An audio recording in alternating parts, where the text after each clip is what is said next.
Hey everybody, welcome back to Living Traditions Homestead. We're spending the day out in the garden again today. There's just always little things that need to be done in the garden, but when you're using this woven ground cover, man, the work is so much easier than it is with other ways that we've tried to garden.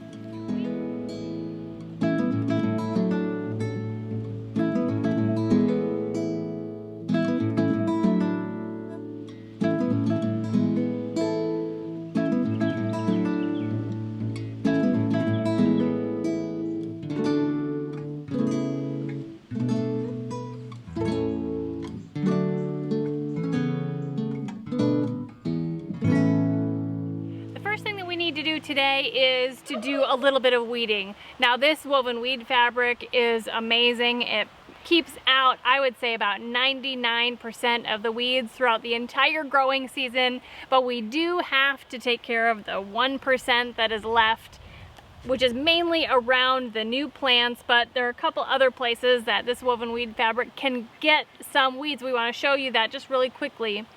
But we also have had such amazing success with our tomato plants that today is the day that we're actually going to start pruning some of them in the very minimal way that we prune our tomatoes. So we're going to work on that. Plus, we are so excited to show you the results of the sweet corn that we planted in a couple videos ago. So make sure you stick around to see how well they are doing. So we're going to get started pulling weeds out of the garden. Now to do this entire garden, and this garden's about 3,500 square feet, I think it's only going to take us about a half hour to do the entire garden. If that's not a time saver, I don't know what is.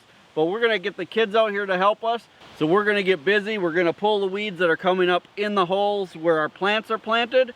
And then we're also going to look around and see if there's any other random weeds coming up. We'll show you guys how all of that goes. We need to get this done so we can move on to pruning those tomatoes.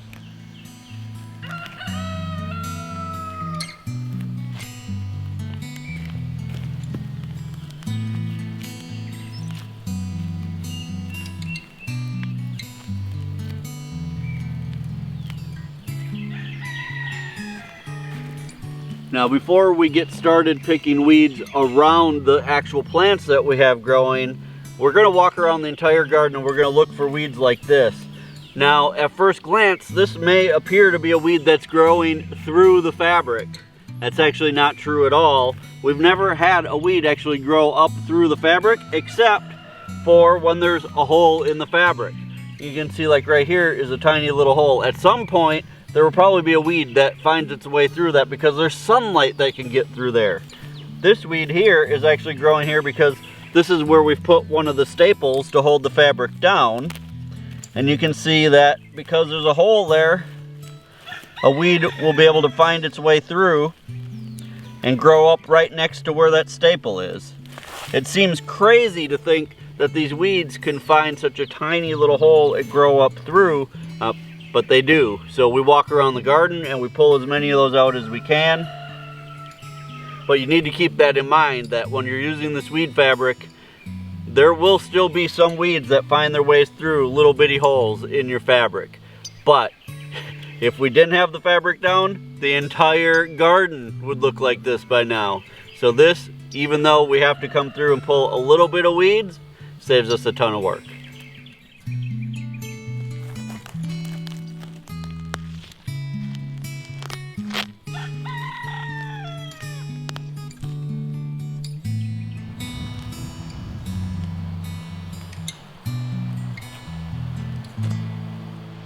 As we were weeding, we came across another situation that we want to tell you about. You can see here that there is some dirt that is accumulated here. And in this dirt, the weed seeds are germinating. So this is one of the things that we want to talk about. When we're planting, we need to make sure to be better about not allowing dirt to settle on the weed fabric because it gives an opportunity for weeds to grow. And when weeds grow from top down, those little tiny roots can go through the little tiny holes and kind of grab a hold of the weed fabric. I think this is the situation that happens when people decide to mulch on top of their weed fabric, that weeds still grow. And I've actually seen that in another garden that I have mulch on top. The mulch breaks down and creates soil, and then the weed seeds germinate and pull into the weed fabric from the top down. So one of the ways to prevent that from happening is to not mulch on top of your weed fabric. It's prettier with mulch, and it probably keeps the soil even that much cooler and that much more moist, but it really does give an opportunity for more weeds to grow and for it to become a problem within your garden area. And I think this is the situation where people think that weeds are growing up through the fabric, but I think it's more likely that the weeds are growing down into the fabric. And I think there's a difference, and I think it's easy to prevent just by not having dirt accumulate on here and not putting mulch on top of your weed fabric.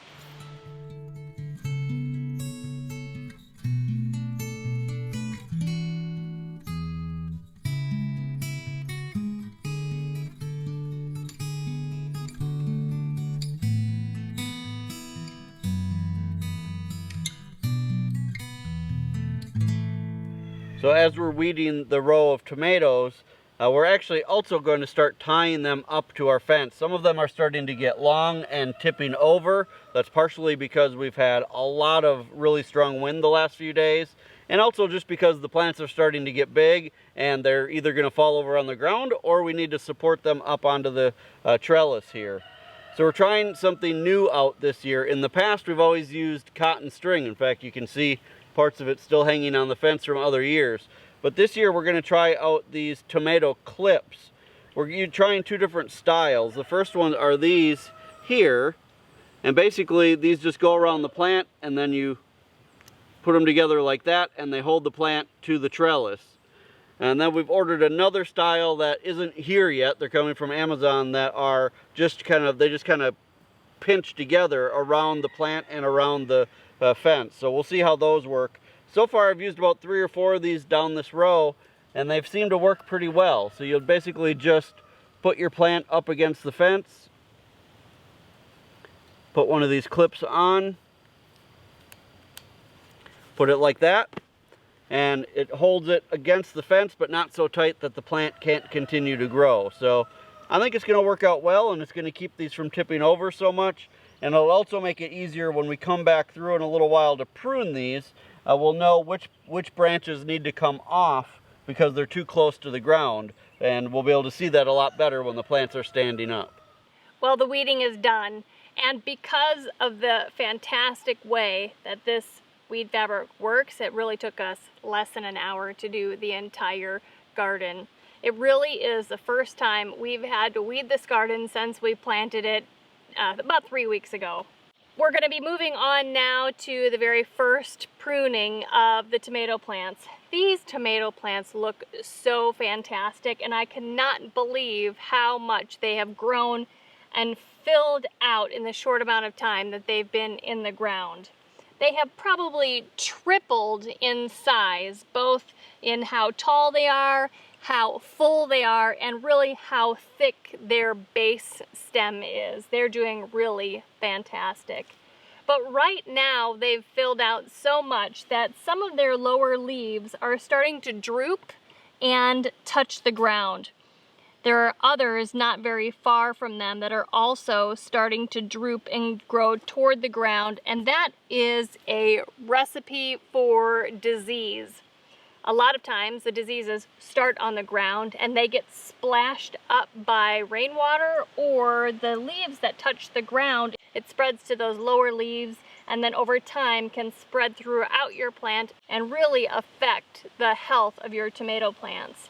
So today we're going to be trimming off those bottom leaves, those lower leaves that either currently are touching the ground or we can tell soon they will be touching the ground, just to make sure that these tomato plants stay healthy. It's really as easy as it sounds. You just find the leaves on the plant that are either touching or going to be touching soon and trim them off close to the stem of the plant. In a few weeks, we'll come back to these tomato plants and do this all over again as they continue to grow. And in the end, we will want no leaves lower than where the fencing starts, just to make sure that they stay nice and healthy and lots of airflow.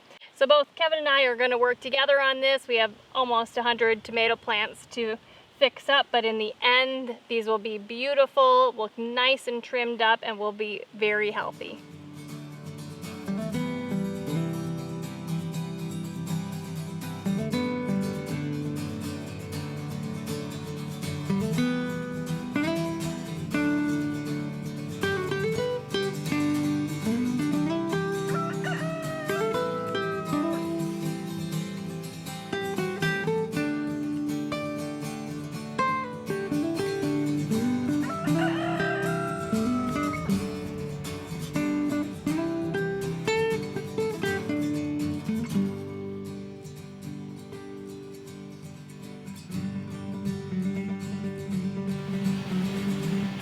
Another nice thing about this woven ground cover, easy cleanup when you're done.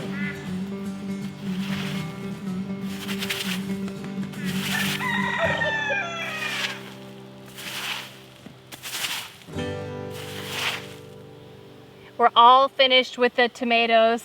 They look so good, and it's so important to keep those up off the ground to keep them healthy.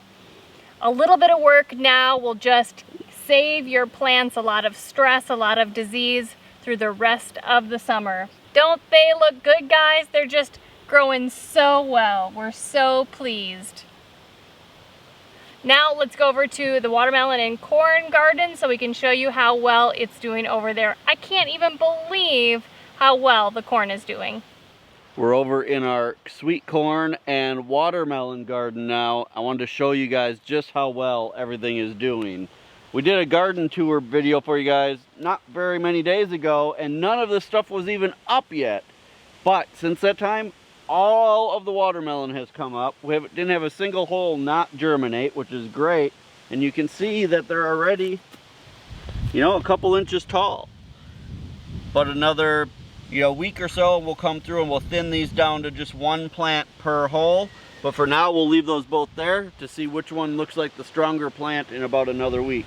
So we've got two 50-foot rows of watermelon planted, which is going to be a ton of watermelon, but we're excited to be able to share with some friends and neighbors. And then our sweet corn. We've never really tried growing a lot of sweet corn before, but this year we put in what some people have told us is way too much sweet corn. We put in 16 50-foot rows of the peaches and cream sweet corn, and it is doing so well. Now this year really is a learning year for us as far as sweet corn goes.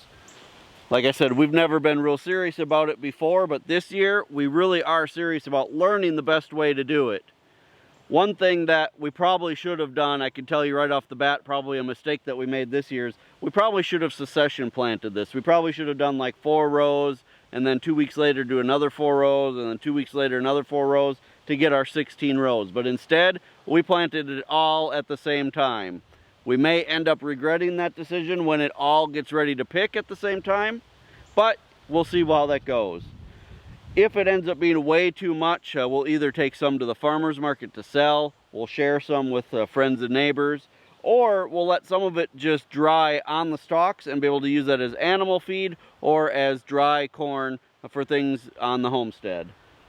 Let's take a look at how this did. Now remember, we showed you in the video when we planted this that this was the first year we were also testing out our Earthway seeder that we purchased on Amazon. It's a hand seeder that you can push down the row and it drops the seeds at just the right space. It looks like it did a pretty darn good job. They're not all exactly in the right spot, but pretty darn close. Take a look at that corn.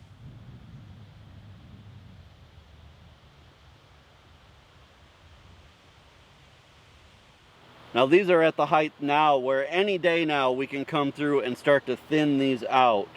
What we'll probably end up doing is actually trying to move some of them, because you can see that in some spots like here, the seeder dropped 2 seeds there. So we've got 2 plants growing here, but then right over there, there's a great big gap where there's no seed at all. So we'll try to move these, like here, the 2 are close together. We'll try to move one of those over, because ultimately the goal is to have your corn plants about 12 inches apart. So we'll do that, and then we'll have to try to weed for the first time. Now that's another learning experience that we're doing this year. We're trying to see, you know, how bad the weeds get without using any of the ground cover in the corn area. So we're just gonna have to try to stay on top of the weeds as well as we can. But I'm so excited to have this sweet corn.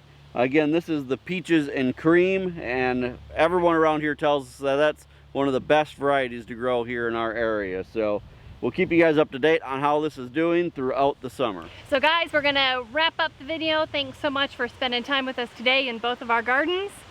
We look forward to sharing more and more of our gardening experience for this year with you as the summer progresses, as we start harvesting and preserving.